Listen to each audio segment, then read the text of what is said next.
नमस्कार दोस्तों, स्वागत है आप सभी का आपके अपने YouTube चैनल एनपी कॉन्सेप्ट में। मैं आपका तहे दिल से अभिनंदन करता हूं और मैं आशा करता हूं कि आप सभी अच्छे होंगे। देखिएगा दोस्तों, जो चर्चा कर रहे थे आपके साथ में, वो चर्चा कर रहे थे चक्रवर्ती ब्याज यानी कि कंपाउंड इंटरेस्ट। और उसमें हम आज कुछ अच्छे लेवल के सवालों की चर्चा करेंगे। दोस्तों, वीडियो को लास्ट तक देखें। अगर आप हमारे चैनल पर नए हो तो हमारे चैनल को सब्सक्राइब करें, शेयर और लाइक जरूर करें। ठीक है दोस्तों, तो इसी तरीके से हम टॉपिक को आगे की तरफ बढ़ा लें। तो देखिएगा, हम जो आपसे बात कर रहे थे दोस्तों, वो कर रहे थे चक्रवर्ती ब्याज। और चक्रवर्ती ब्याज तो यानी कि CI यानी कि कंपाउंड इंटरेस्ट। ठीक है दोस्तों, तो मैं आपको पहला जो सवाल के जो डायरेक्टली यहाँ पे आंकड़े लिख रहा हूं, तो हमारे पास में जो पहला सवाल है दोस्तों नंबर 1 का, उसमें लिखा हुआ है कि अमाउंट जो बराबर जो दिया हुआ है हमारे पास में, मिश्र धन जो बराबर दिया हुआ है वो 17,150 रुपया दिया है दोस्तों। कितना दिया हुआ है? 17,150। लेकिन टाइम जो दिया है दोस्तों हमारे पास में, टाइम बराबर में दिया है दोस्तों 3 साल, क्योंकि हमने आपसे 2 साल की चर्चा कर ली थी लास्ट में। और अगली जो कंडीशन दी है हमारे पास में कि R बराबर दर परसेंट बराबर में जो दिया है हमारे पास में, वो 16 सही 2/3% दिया है। और बंदा ये पूछे हमसे कि भाई CI यानी कि चक्रवर्ती ब्याज क्या होगा, और दूसरी कंडीशन पे P यानी कि प्रिंसिपल यानी कि मूलधन बराबर में क्या होगा। हम यहां से 2 क्वेश्चनों की चर्चा करेंगे दोस्तों। ठीक है, तो अब आप यहां देखना कि सवाल के अंतर्गत ये आंकड़े दिए हुए हैं और हम इस सवाल के अंतर्गत किस तरीके से काम करेंगे। तो देखो, हमारे पास में जो दर है, वो दर की फ्रैक्शन अगर बढ़ाते हैं हम, फ्रैक्शन वैल्यू अगर बढ़ाएं, तो देखो 48 और 2 50, तो मैं डायरेक्ट लिख सकता हूं R बराबर में हो जाएगा दोस्तों 50 बटे में कितना 3, गुणा में कितना लगाएंगे 100। 50 1 और 50 कितना हो गया दोस्तों यहाँ से 2, तो यहां से फ्रैक्शन जो वैल्यू निकली है वो 1 बटे में कितना 6। मैंने आपको कल की क्लास में बताया कि ये हमारे पास में मूलधन होता है और ये हमारे पास में दोस्तों क्या होता है? ब्याज। ठीक है, अब हम इस तरीके के सवाल को आप 2-3 तरीके से आराम से कर सकते हैं, लेकिन मैं आपको 2 तरीके बता रहा हूं यहाँ पे। तो देखिएगा कि हमारे पास में ये क्या है, हमारे पास में मूलधन, और ये हमारे पास में क्या है दोस्तों? ब्याज।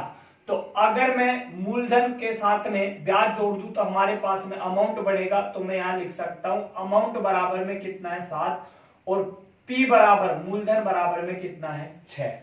तो यहां पे लिखा मैंने आपके पास में, यहां पे लिखा दोस्तों P, और यहां अनुपात में लिया, यहां पे लिया A। तो P का मान कितना है 6, और यहाँ पे कितना है A का मान 7। तो ये पहले साल का हो गया, फिर यहाँ पे 6 और ये कितना हो गया दोस्तों 7, ये दूसरे साल का हो गया। यहाँ पे कितना 6 और यहाँ पे कितना हो गया 7, ये तीसरे साल का। हमने 3 बार प्रोसेसिंग इसलिए किया क्योंकि हमारे पास में जो टाइम दिया वो कितनी साल का दिया है? 3 साल का। अगर 2 साल दिया होता तो हम 2 बार प्रोसेसिंग करते। ठीक है, अब आप यहाँ देखो कि यहां से हम मल्टीप्लाई करेंगे 6 गुणा 6 और 6 गुणा फिर 6, तो यानी कि ये 6 का क्या होगा क्यूब, यानी कि 216, और 7 गुणा 7 फिर गुणा करेंगे इसके साथ में, तो ये निकलेगा यहां से दोस्तों 343। तो हम ये कह सकते हैं दोस्तों 343 है जो हमारे पास में, वो हमारे पास में 17,150 के क्या है? बराबर है। ठीक है, तो आप यहां देखिएगा कि अगर मैं ये लिखूं कि 343 यूनिट बराबर में कितना होगा दोस्तों? ये होगा 17,150। लेकिन 1 यूनिट का अगर मान चाहिए तो 343 का भाग 17,150 में देंगे तो ये कटेगा कितनी बार? 50 बार।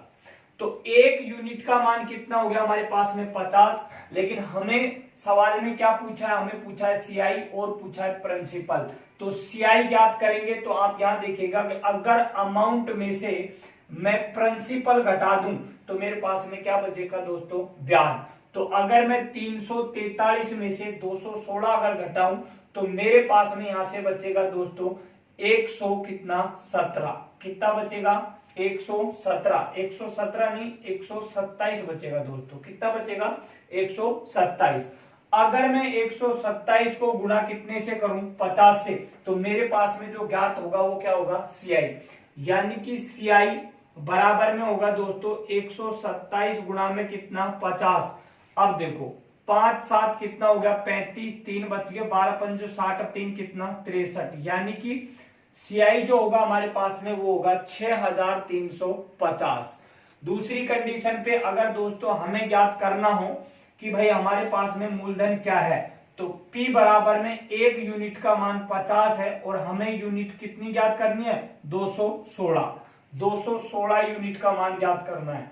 तो 5 को 216 के साथ में गुणा करेंगे तो यहां से होगा, देखो 1 जीरो तो 50 की है ही, तो यहाँ पे 1 जीरो लगा दी 50 वाली, 5 6 की 30, जीरो हो गया 3, 21 पंजो 105 और 3 कितना हो गया हमारे पास में 108। तो यहां से ये निकलेगा दोस्तों 10,800 रुपया। ठीक है, ये था हमारे पास में पहला तरीका। अगर हम इसी सवाल के साथ में दूसरा तरीका लेने चाहें तो भी हम कर सकते हैं बिल्कुल, और वो चीज आपको आनी अनिवार्य है। तो देखेंगे दोस्तों दूसरा अगर तरीका हम लेते हैं हमारे पास में, तो मैंने आपको बताया था दोस्तों हमारे पास में दर परसेंट कितना है 16 से 2/3%, लेकिन 16 से 2/3% की फ्रैक्शन वैल्यू कितनी होती है 1/6, और 1/6 में 6 क्या है हमारे पास में मूलधन। तो मैं आपके सामने यहां लिख सकता हूं कि माना जो P है मेरे पास में वो 6 का क्या हो जाएगा क्यूब, क्योंकि हमारे पास में कितना साल है 3 साल। तो माना मूलधन हमारे पास में निकल के आएगा दोस्तों 216, और 216 को गोले के अंतर्गत लेंगे और फिर हम काटेंगे 3 डंडी। 3 डंडी क्यों काटेंगे, क्योंकि हमारे पास में 3 साल दिया हुआ है। तो 3 साल दिया हुआ है तो 1 साल 2 साल और कितना 3 साल, लेकिन हमारे पास में जो इंटरेस्ट जो ब्याज जो लगेगा वो किस हिसाब से लगेगा 1/6 के हिसाब से। तो 1/6 यहाँ पे 1/6, आप बात को समझ रहे होंगे। या अगर 216 का 1/6 निकालूंगा दोस्तों तो यहां से निकलेगा 36, ये साधारण ब्याज है, और यहां से भी निकलेगा 36, ये भी साधारण ब्याज है, और यहां से निकलेगा 36, तो ये भी साधारण ब्याज है। साधारण ब्याज हर साल बराबर होता है दोस्तों, चक्रवर्ती ब्याज में अंतर होता है। क्यों, क्योंकि चक्रवर्ती ब्याज जो होता है वो लेता है ब्याज का ब्याज। तो देखिएगा अब यहां से हमारे पास में जो 36 रुपया का ब्याज लगेगा अगले तीसरे साल के लिए, तो यहां से 1/6 के हिसाब से, तो ये निकलेगा कितना 6। 36 का यहाँ पे लगेगा अगले साल पे, यानी 1/6 के हिसाब से दूसरे साल ब्याज लेगा, तो यहां से निकलेगा 6, फिर 6 का लगेगा 1/6 के हिसाब से, तो ये कितना निकलेगा दोस्तों 1 रुपया। अगर अब देखो यहाँ पे ये यहां से दूसरे साल ने ले लिया और ये यहां से तीसरे साल ने ले लिया, लेकिन ये 36 रुपया है हमारे पास में, इसका ब्याज तीसरे साल के लिए लगेगा 1/6 के हिसाब से, और वो कितना निकलेगा दोस्तों 6 रुपया। कितना निकलेगा 6 रुपया। अब आप यहां देखो 36 36 36 और यहाँ पे कितना होगा 6 और 6 6 और 1, ये अगर मैं सबको जोड़ लूं तो ये क्या हो जाएगा मेरे पास में सीआई, और अगर मैं सीआई को जोड़ दूं दोस्तों किसमें मूलधन के अंतर्गत, तो हमारे पास में क्या बन जाएगा अमाउंट। तो मैं यहाँ पे लिख सकता हूं देखो 216 जो दोस्तों हमारे पास में वो क्या है मूलधन, प्लस में देखो 36 36 36, तो मैं लिख सकता हूं 36 गुणा में कितना 3 प्लस में देखो 6 6 6, तो यहाँ पे लिख सकता हूं 6 गुणा में 3 प्लस में कितना 1। ठीक है, अब देखो अगर मैं 216 प्लस में कितना 108 प्लस में कितना हो जाएगा हमारे पास में दोस्तों यहां से 18 प्लस में कितना 1, तो कितना हो गया ये जो अगर 118 के अंतर्गत हमारे पास में 108 में 216 अगर ऐड करूं मैं तो ये होगा मेरे पास में 324, और 324 के साथ में मैं अगर यहाँ पे 18 ऐड करता हूं दोस्तों तो ये होगा हमारे पास में 342, और 342 में एक अगर जोड़ू मैं तो मेरे पास में कितना होगा 343, यानी कि 343 यूनिट बराबर में जो है हमारे पास में वो कितने के बराबर होगा दोस्तों, वो होगा 17,150 के बराबर। 343 यूनिट जो है वो 343 यूनिट 17,150 के बराबर है, तो एक यूनिट का मान दोस्तों कितना होगा 50। अब उसी तरीके से प्रोसेसिंग होगी जिस तरीके से मैंने आपको पीछे बताया था। तो यहाँ पे हमें अगर सीआई ज्ञात करना है तो CI जो है अपने पास में वो कितना होगा दोस्तों, यहां से देखो ओनली फॉर CI की बात कर रहा हूं तो 36 36 36, या फिर आप यहां से जोड़ लो, ये तो हमारे पास में मूलधन था, तो हम बात कर रहे हैं CI की, तो 36 गुणा 3 करेंगे तो कितना होगा 108, 108 गुणा में कितना करेंगे हम, यहां से 108 प्लस में कितना होगा हमारे पास में 18, 18 में 1 जुड़ेगा तो कितना होगा, यहां से 19 जोड़ेंगे तो कितना होगा 127, 100 कितना हो जाएगा दोस्तों 127, 127 गुणा कितना होगा 50, तो यहां से हमारे पास में देखो 5 से गुणा करेंगे 5 35, 3 हो गया 60, 3 63, यानी कि 6350। अगर हमें P ज्ञात करना हो दोस्तों तो हमारे पास में 1 यूनिट का मान 50 है, तो गुणा P कितना दिया हुआ हमारे पास में 216, तो 5 से मल्टीप्लाई करेंगे इसको तो यहां से कितना होगा 0 1 0, तो ये 50 का 0 है, 5 से गुणा करेंगे 5 6 30, 3 बच गया 21, 5 105 और 3 108, यानी कि 10,000 कितना 800। इस तरीके से हम इन सवालों के साथ में दोस्तों डील करते हैं। मैं आशा करता हूं कि आपको ये जो सवाल आपको समझ में आया होगा। ठीक है दोस्तों, तो हम लेते हैं अगला नेक्स्ट सवाल, देखिएगा।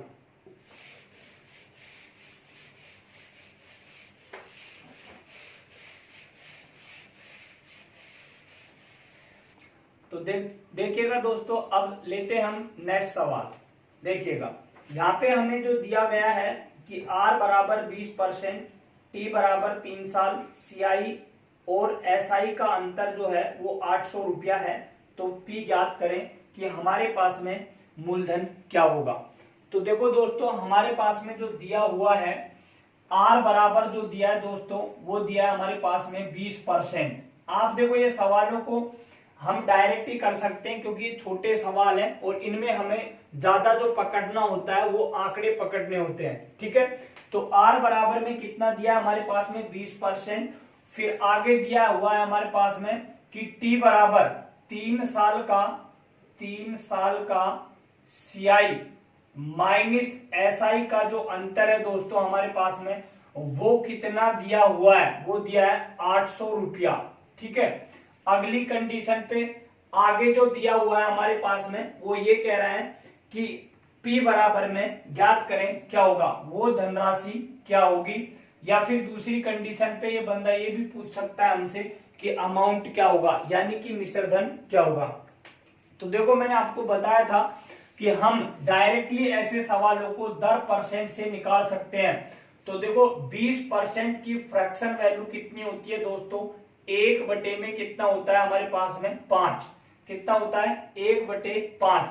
अब देखो 5 हमारे पास में मूलधन है और 1 हमारे पास में क्या है दोस्तों ब्याज, तो हमारे पास में कितना दिया है दोस्तों 3 साल, तो मैं यहाँ पे 5 का क्यूब कर सकता हूं, क्यों, क्योंकि मैं लिख सकता हूं इधर आपके पास में कि माना मूलधन जो है हमारे पास में दोस्तों वो 5 का क्यूब होगा। क्यूब क्यों होगा, क्योंकि 3 साल दिया है, तो ये हमारे पास में 125 मूलधन होगा। कितना होगा 125, 125 के लिए 3 डंडी काटेंगे, ये 3 डंडी होगी हमारे पास में। 3 डंडी क्यों काटी, क्योंकि हमारे पास में 3 साल दिया हुआ है। तो देखो यहां से क्या होगा 1 बटे 5 के हिसाब से ब्याज लगेगा, 1 बटे 5 के हिसाब से, 1 बटे 5 के हिसाब से, तो 1 बटे 125 का 1 बटे 5 निकालेंगे तो कितना निकलेगा 25, और यहाँ पे भी 25 और यहाँ पे भी दोस्तों कितना 25, फिर 25 का 1 बटे 5 तो कितना होगा 5, फिर 25 का 1 बटे 5 तो कितना होगा दोस्तों 5, फिर 5 का 1 बटे 5 तो ये कितना 1 रुपया, फिर 3 से जो पहला जो हमारे पास में ब्याज था वो तीसरे साल के लिए 1 बटे 5 के हिसाब से तो कितना होगा 5। क्लियर। अब यहाँ पे क्या लिखा हुआ है हमारे पास में चक्रवर्ती ब्याज और साधन ब्याज का अंतर कितना है दोस्तों 800, लेकिन हमारे पास में साधन ब्याज और चक्रवर्ती ब्याज का अंतर देखो मैंने कल की क्लास में आपको बता चुका हूं कि हमारे पास में चक्रवर्ती ब्याज होता है साधन ब्याज और ब्याज का ब्याज। तो देखो ये तो साधन ब्याज है, साधन ब्याज है, साधन ब्याज है, लेकिन साधन ब्याज तो है लेकिन ये चक्रवर्ती ब्याज में भी जुड़ेगा हमारे पास में, तो हमारे पास में जो अंतर बचेगा वो कितना होगा 5, और ये कितना 5, और ये कितना 5, और ये कितना 1। तो मैं ये कह सकता हूं कि हमारे पास में जो CI माइनस एसआई का जो अंतर है वो कितना है दोस्तों 16। तो मैं ये लिख सकता हूं 16, देखो 5 5 और 5 10 और 5 15 नहीं कितना 16, 16 यूनिट का जो मान है दोस्तों वो कितने के बराबर है हमारे पास में, वो है हमारे पास में 800 के बराबर। तो अगर मैं एक यूनिट का मान काट निकालूं तो 16 एकम 16, 16 पंजो कितना हो गया दोस्तों 80, एक यूनिट का मान कितना होगा 50। तो अगर मेरे को P ज्ञात करना है तो P बराबर में लिख सकता हूं 50 गुणा में कितना हो जाएगा 125, 50 गुणा में 125। तो देखो 125 को 5 से गुणा करेंगे तो 625, एक जीरो बच रहा है एक जीरो, तो आंसर कितने होंगे 6250। क्लियर, ये बात आपको समझ में आई होगी। ठीक है दोस्तों, अब हम रख रहे हैं इसी, देखो अगर इसी सवाल के अंतर्गत हमसे अमाउंट अगर पूछा जाए तो अमाउंट भी मैं ज्ञात कर सकता हूं ए बराबर में। अब आप देखो अमाउंट कब मिलेगा हमारे पास में, आप यहां से भी निकाल सकते हैं भाई। अगर मेरे पास में प्रिंसिपल 5 है तो अमाउंट कितना होगा एक पे 6, तो साल कितना दिया हमारे पास में 3, तो 6 का क्यूब कर दूं तो मैं डायरेक्ट कितना का मान निकालूंगा, मैं लिखूंगा यहां से 216 गुणा में कितना 50। बोलो हाँ या ना, क्योंकि भाई 5 मूलधन है तो एक ब्याज जुड़ जाएगा, तो 6 का क्यूब होगा कितना 216, तो 5 से गुणा करेंगे इस चीज को, तो यहां से 5 6 की कितना 30, 3 बच गया 21 5, तो ये कितना होगा 108, एक जीरो और लग जाएगी, वो किसकी है 50 की, तो 10,800 यहाँ पे क्या हो जाएगा हमारे पास में अमाउंट। अब लेते हैं हम नेक्स्ट सवाल। ठीक है,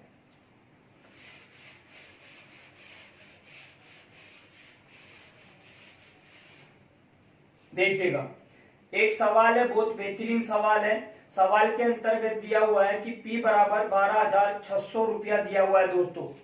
P बराबर हमारे पास में दिया हुआ है 12,600 रुपया।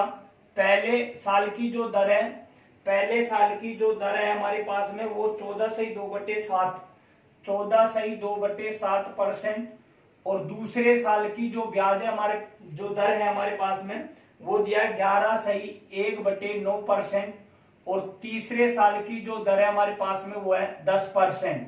फिर हमें आगे जो बंदे ने कहा है कि 3 साल बाद हमारे पास में चक्रवर्ती ब्याज व साधन ब्याज का अंतर ज्ञात करें। तो देखो हमें 3 साल का निकालना है, यानी कि P बराबर 12,600, पहले साल की दर 14/2/7%, दूसरे साल की दर 11/1/9%, तीसरे साल की जो दर है 10%। लेकिन बंदे ने कहा है कि 3 साल बाद हमें जो ज्ञात करना है CI माइनस SI का अंतर क्या होगा।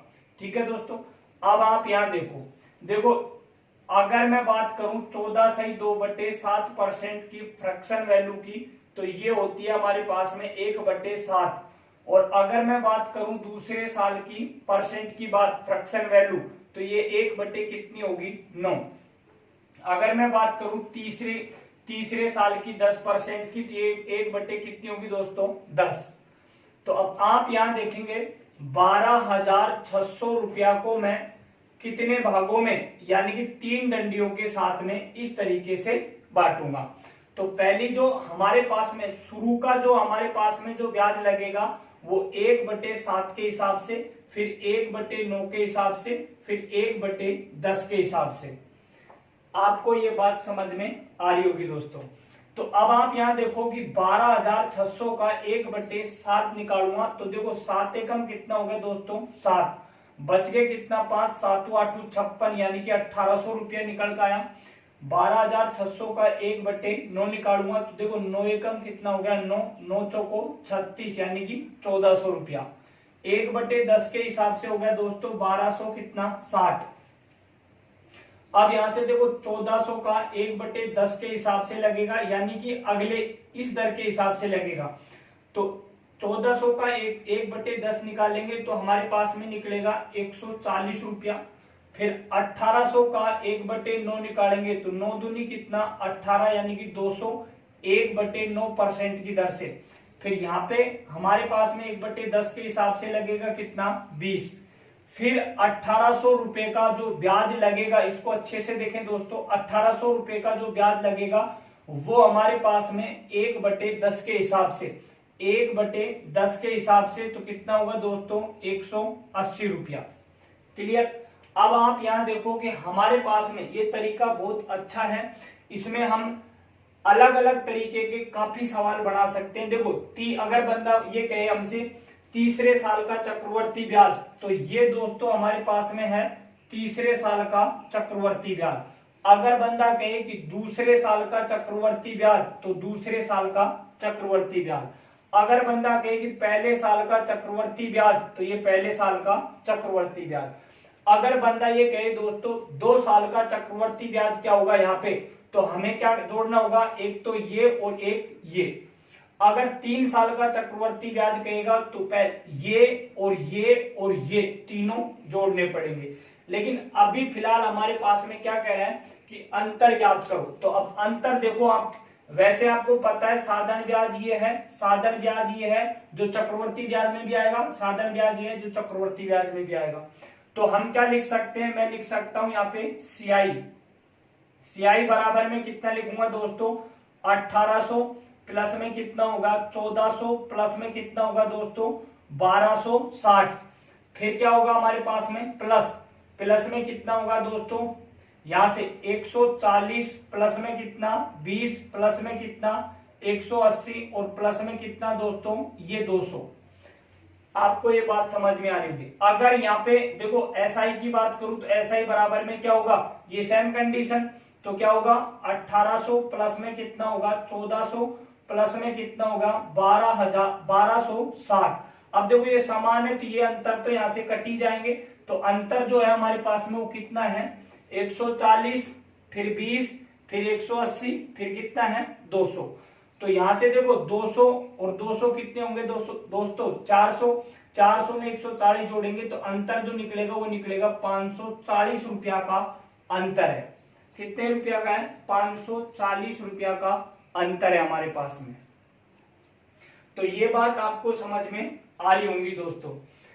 नेक्स्ट सवाल की चर्चा कर रहे हैं दोस्तों, वो इससे भी अच्छा सवाल है और मैं आपको दशमलव में लेके बता रहा हूं सवाल की जो कंडीशन होगी वो किस तरीके से होगी। तो देखो सवाल के अंतर्गत दिया हुआ है कि P बराबर में 4000 रुपया है।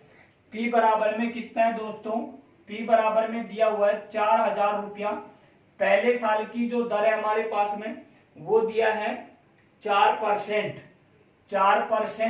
दूसरे साल की दर है हमारे पास में 3% और तीसरे साल की दर है वो है 5%।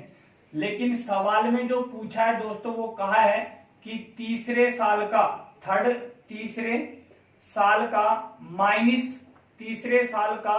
CI माइनस दूसरे साल का सेकंड साल का CI में अंतर ज्ञात करें। यानी कि सवाल में दिया हुआ है कि तीसरे साल का चक्रवर्ती ब्याज और दूसरे साल का चक्रवर्ती ब्याज में अंतर क्या होगा। तो सेम प्रोसीजर है, कुछ भी नहीं करना। अब आप यहां देखो 4000 हमारे पास में क्या दिया है दोस्तों, मूलधन। तो 4000 रुपए की राशि है हमारे पास में, तो डंडे कितने काटेंगे 3, क्योंकि हमारे पास में कितना समय दिया है 3 साल, 1 2 और ये कितना 3। तो देखो अगर मैं बात करूं कि 4% की फ्रैक्शन वैल्यू बढ़ाएं तो इसको लिखेंगे दोस्तों 4 में कितना 100, इसको लिख सकते हैं 3/100 और इसको लिख सकते हैं 5/100। अगर मैं इनको काटूंगा तो मेरे पास में कैलकुलेशन ज्यादा बढ़ जाएगी दोस्तों, ठीक है।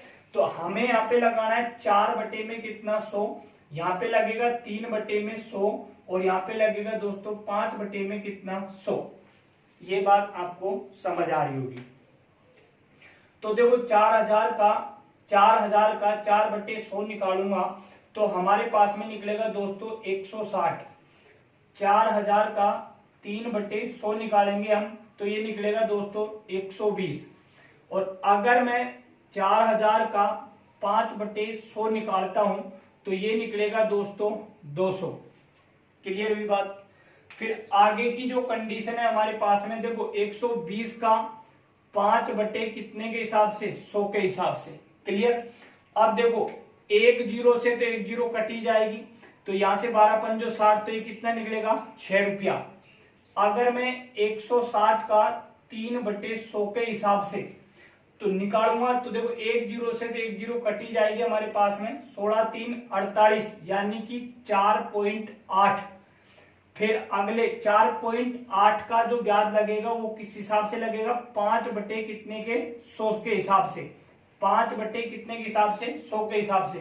तो अब देखो एक जीरो, यहाँ कितनी जीरो हो गया हमारे पास में 3 जीरो। अगर मैं इसको गुणा करूं या फिर आप डायरेक्टली देखो 5 1 5, 5 से कितना 20, तो अगर मेरे पास में 20 का मतलब इधर देखो तो आप थोड़ा सा, यानी कि 4.8 का 5/20, तो 5 1 5 कितना 20, एक ये पॉइंट हटाएंगे जीरो लग जाएगा, 2 से काटेंगे कितना 100, 2 से काटे हमने कितना 24, भाग देंगे तो यानी कि पॉइंट कितना निकलेगा दोस्तों 24। क्लियर, ये बात आपको समझ में आ रही होगी। अब देखो क्या दिया हमारे पास में, तीसरे साल का चक्रवर्ती ब्याज और दूसरे साल के चक्रवर्ती ब्याज में अंतर। तो आप ये बताइएगा कि तीसरे साल का जो, अभी एक कंडीशन और लगेगी, तो यहाँ की जो कंडीशन क्या होगी हमारे पास में 5/100 के हिसाब से लगेगा। तो देखो जीरो से जीरो 16 पंजो 80, तो ये कितने हो गए दोस्तों 8। क्लियर, अब आप यहाँ देखो तीसरे साल का जो ब्याज है हमारे पास में, तीसरे साल का जो ब्याज है, तीसरे साल का ब्याज जो है हमारे पास में वो कितना होगा हमारे पास में, तीसरे साल का ब्याज देखो दोस्तों क्या होगा 200 प्लस में कितना होगा 6 प्लस में 8 प्लस में पॉइंट कितना 24। अगर मैं दूसरे साल की, सेकंड साल की बात करूं, सेकंड साल का सीआई यानी कि ब्याज क्या होगा, तो वो क्या होगा हमारे पास में 120 होगा दोस्तों, फिर प्लस में ये कितना होगा 4 पॉइंट कितना 8। क्लियर, ये बात आपको समझ में आ रही है। अगर मैं देखो तीसरे साल का सीआई और दूसरे साल का सीआई में अंतर, तो यहां से क्या होगा हमारे पास में, इन सबको जोड़ेंगे तो ये कितना हो जाएगा मेरे पास 200 206 214 और 214 में जुड़ेगा 0.24, तो ये हो जाएगा 214.24 माइनस कितना होगा दोस्तों यहां से, ये हो जाएगा 124 पॉइंट कितना 80। अगर 214.24 माइनस 124.80 अगर घटाता हूं तो ये जो निकलेगा दोस्तों, ये निकलेगा 89 पॉइंट कितना 44। क्लियर, ये हमारे पास में क्या होगा दोस्तों आंसर। सवाल बहुत अच्छा था, मैं आशा करता हूं कि आपको ये सवाल समझ में आया होगा। ठीक है दोस्तों, इसी तरीके से हम नेक्स्ट सवाल की चर्चा करेंगे। अभी देखिएगा,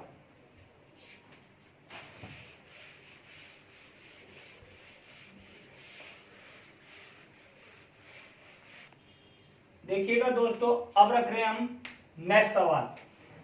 देखो बहुत अच्छा और शानदार सवाल है। P बराबर में कितना हमारे पास में 5000 रुपया, R बराबर में दिया हुआ है दोस्तों 20%, लेकिन टाइम बराबर में दिया है दोस्तों हमारे पास में 2 साल 73 दिन, 2 साल 73 दिन का समय दिया है और बंदा पूछ रहा है हमसे कि सीआई ज्ञात करें।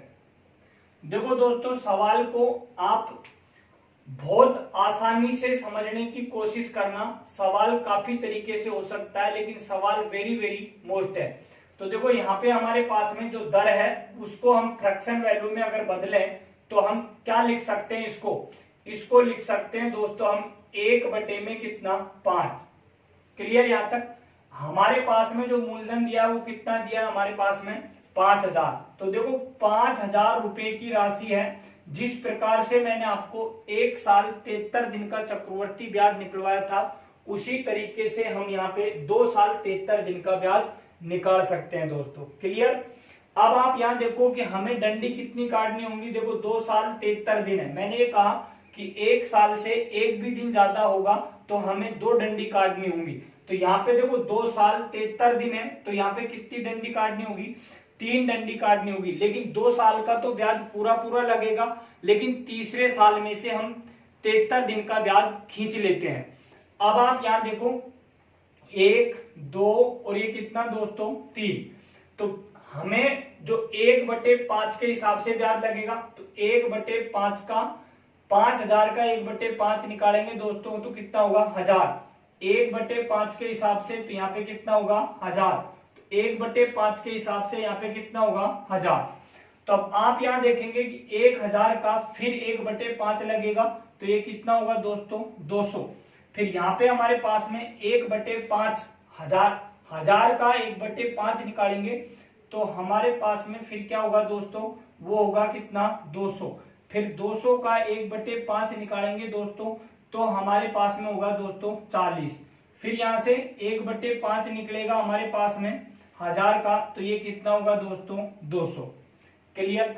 अब आप यहाँ देखो पहले साल का चक्रवर्ती ब्याज 1000, दूसरे साल का चक्रवर्ती ब्याज 1200, तीसरे साल का चक्रवर्ती ब्याज जो है हमारे पास में वो है दोस्तों 1000, 200, 1200, 200, 1400 और 40, यानी कि 1440।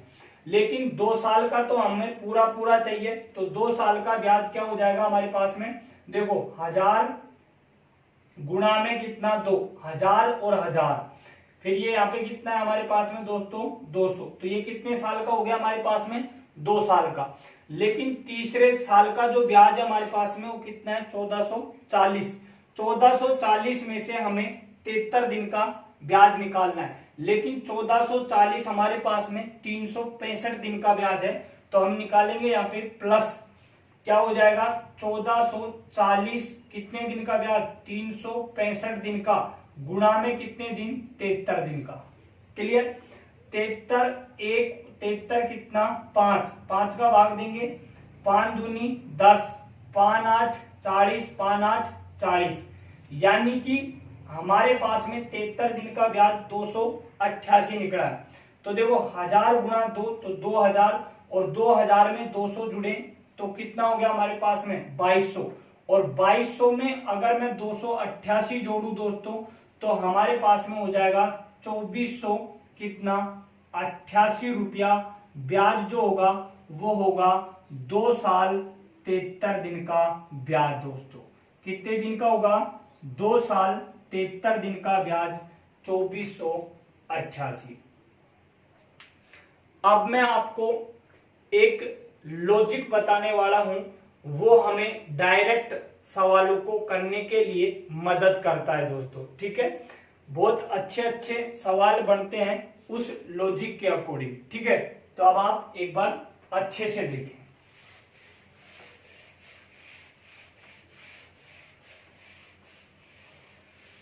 देखो आप यहां देखेंगे कि जब समय 2 साल का हो और 10% अलग अलग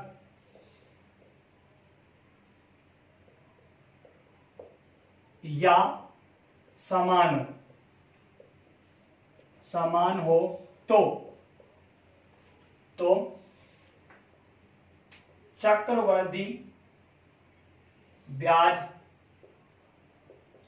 निकालना। ठीक है दोस्तों, अब आप यहां देख रहे होंगे कि जब समय 2 साल का हो और 10% अलग अलग या क्या हो समान, तो देखो हमारे पास में यहां हमने रखा ये तो है प्रथम साल या फिर प्रथम वर्ष, और ये है हमारे पास में सेकंड या दूसरी साल। तो देखो पहली साल की जो दर है दोस्तों वो हमारे पास में सपोज 2% है, और दूसरी साल की जो ब्याज दर है वो कितनी है 1%। और हमें चक्रवर्ती ब्याज अगर ज्ञात करना है तो आपको एक फंडा ध्यान रखना है।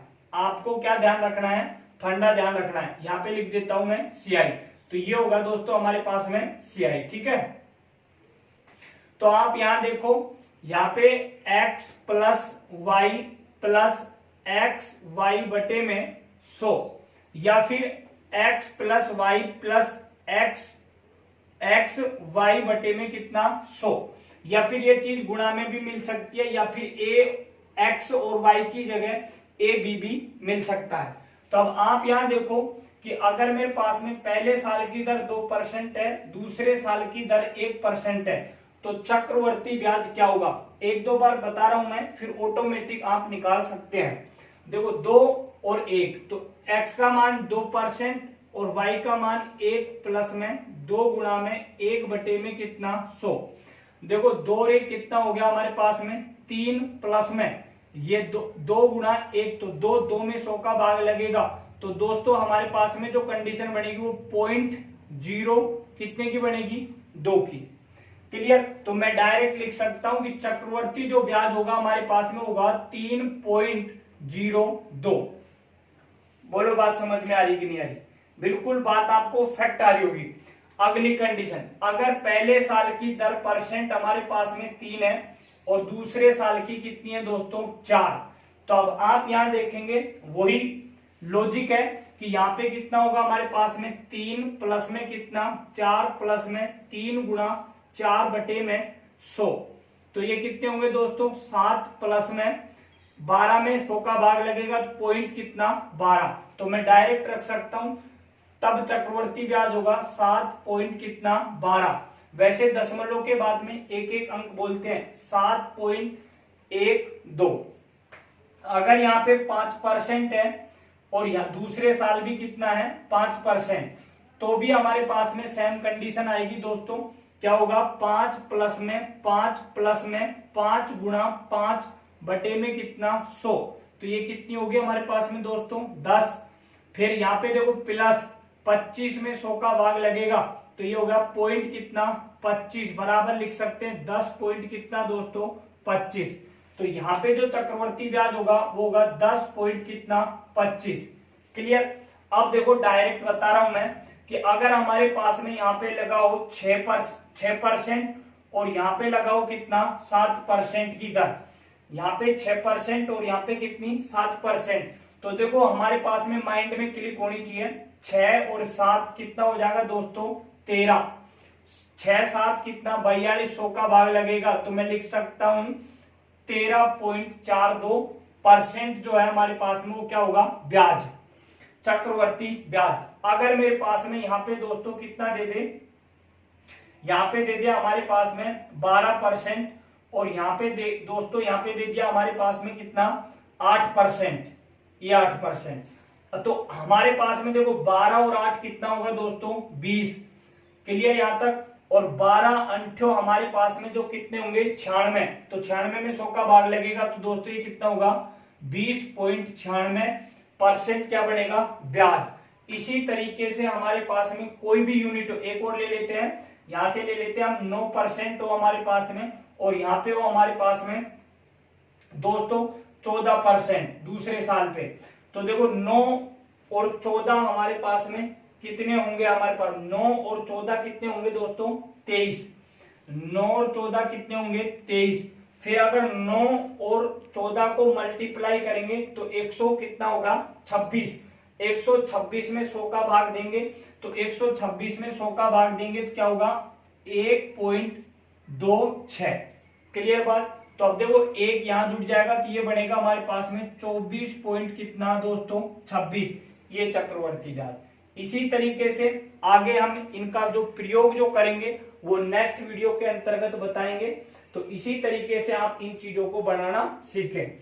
लेकिन दोस्तों अगर आप नए हो हमारे चैनल पर तो चैनल को सब्सक्राइब करें, लाइक करें, अपने यार दोस्तों को शेयर करना ना भूलें। Thank you, best of luck.